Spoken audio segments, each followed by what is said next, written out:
روایت عطار از سیمرغ خیلی زیباتر از روایت فردوسیه.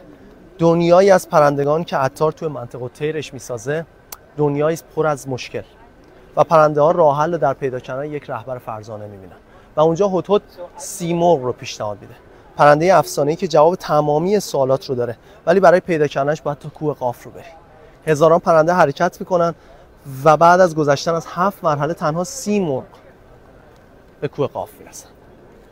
و چیزی که پیدا میکنن سیمرغ نیست، آینه حقیقت.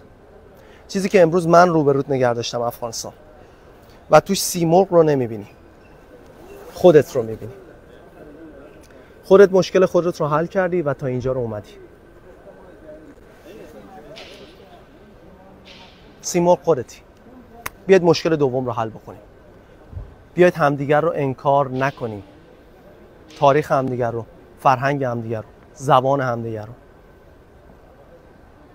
محمد رضا احمدی بودم، 5 اکتبر 2023، نمایشگاه مترجم.